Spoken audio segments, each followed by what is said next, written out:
change, adding tissue. Lee's always said this, we're artists and our medium is flesh. So we're sculpting, but it's not like you just be like, oh, I think this needs a little more and slap some clay on. It's like, oh, I think this needs a little more, and then you eat and train your ass off for 8 months to do it. So it's a labor of love for sure, but it's definitely one that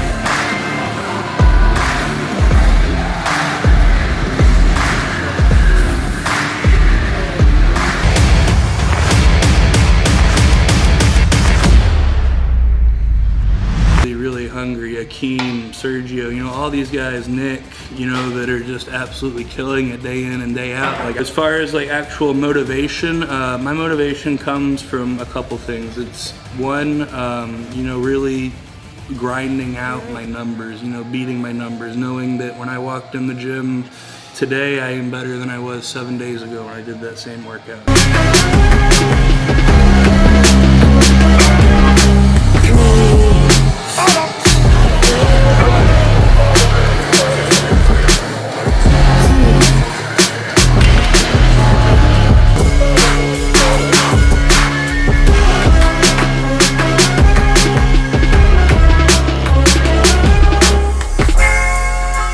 So crazy in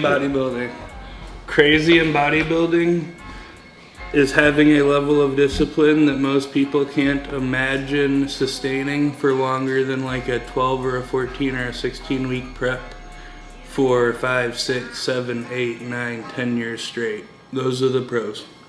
Those are the good pros. Those are the people that you see in the magazines. Those are the people that you see winning everything. And there are exceptions to every single rule. But even the best of the best with the craziest genetics in the world, I promise you they've put in a decade. And that's what's crazy, is knowing that for 10 years straight, you are going to have 3/4 of your body brutally sore. You're constantly going to be nicked up and banged up. You're constantly going to be exhausted. You're constantly going to be absolutely stuffed in the off season and constantly starving when you're in prep. It's one of those things that, to be a good bodybuilders make such good bodybuilders because they're comfortable with being uncomfortable. So, and enjoying that. Yeah, and learning to enjoy it. Life's, and this is, like whatever, cheesy, but life is way too short to be miserable for 3 or 4 months out of the year, every single year. Because, it's like you see so many people like, oh my God, I hate this, I hate this, I hate this for 4 months straight. And it's like, dude, for what? 33% of your life, like 33% of every year, you're just hating it? Like, why? I don't understand why. If you don't like this,